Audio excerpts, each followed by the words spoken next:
Hai, dari 1 sampai 10, berapa nih nilai balapan MotoGP Catalunya? Kalau menurut aku sih seru banget. Kayak bakal jadi rutin kita bisa ngeliat trio Ducati ini di podium. Tipis-tipis gantian lah ya sama KTM dan Aprilia.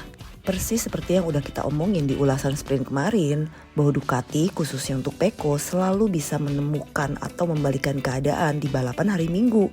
Sekali lagi terjadi nih setelah hasil 0 poin di sprint, Pecco membalaskannya dengan 25 poin di balapan hari Minggu. Bahkan saat cooling down, Pecco menunjukkan gestur pada turun 5 di mana dia jatuh pada sprint dan juga tahun lalu. Secara tidak langsung tuh dia kayak bilang, "Hello turun 5, you don't outsmart me." Sebenarnya karakter Pecco ini emang udah dikatakan oleh Tardoci ya, kalau Pecco tuh adalah sosok yang mampu cepat merecovery atau membalikan keadaan dari bad moment kepada motivasi, dan dia bisa fokus sampai maksimum ke dalam performanya. Dengan strategi menunggu, akhirnya Pecco berhasil memanage ban lebih baik sehingga dia bisa melewati Martin. Sebelumnya Pecco juga udah bilang nih, waktu dia masih di posisi belakangnya Martin dan Pedro Acosta, dia tuh ngeliat kalau dua pembalap ini benar-benar mengendari motor dengan sangat cepat di awal-awal lap. Itu membuat Pecco yakin kalau nanti di belakangnya mereka pasti akan kehabisan ban dan Pecco bisa membalap dengan lebih mudah. Dan bener aja waktu Pecco membalap Martin udah gak punya senjata lagi karena ban depannya udah benar-benar habis. Sayangnya battle antara Pecco dan Pedro Acosta gak sempet kejadian nih karena Pedro Acosta udah terjatuh duluan di lap 9, walaupun akhirnya si anak ajaib ini ikut kembali balapan. Dan gak disangka-sangka dong dia tetap bisa dapat poin dan finish di posisi 13. Pedro mengatakan bahwa dia ada masalah di bagian depan motornya. Walaupun gak mengatakan secara spesifik, tapi sepertinya sih ada tekanan untuk pengereman yang kurang stabil. Tapi walaupun Martin gak menang secara klasmen, sementara Martin tetap menjadi pemimpin yang dibuntuti oleh Marc Marquez. Marc kembali memberikan kejutan epik yang mulai dari posisi 14 dan berhasil finish di posisi 3. Saat di grid, Marc dan Alex Marquez memutuskan untuk mengganti ban belakangnya dengan soft dikarenakan pada saat mereka melakukan pengecekan, kalau untuk ban medium itu membutuhkan 5 lap untuk membuat ban siap menyerang.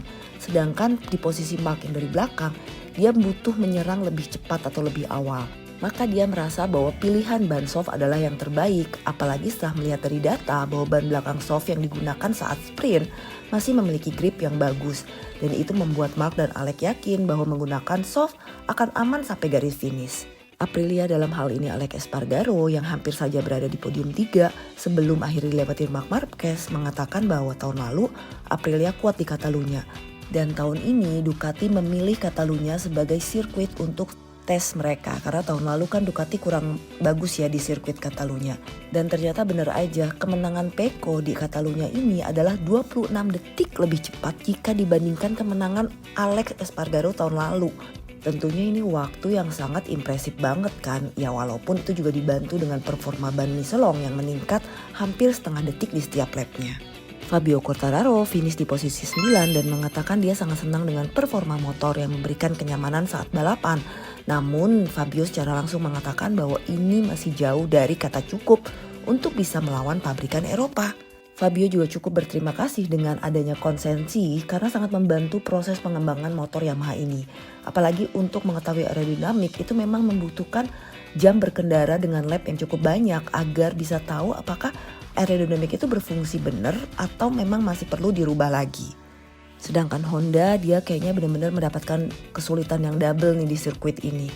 Selain motor yang kurang berperforma baik, juga low grip membuatnya makin tambah kesulitan.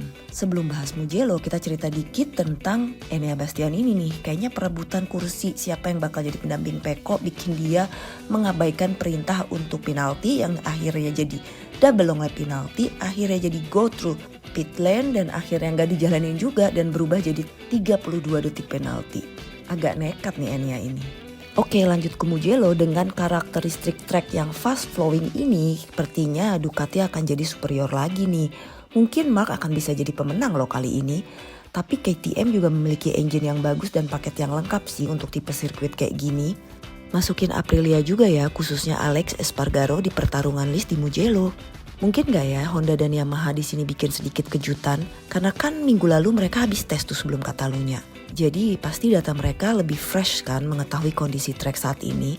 Menurut kamu?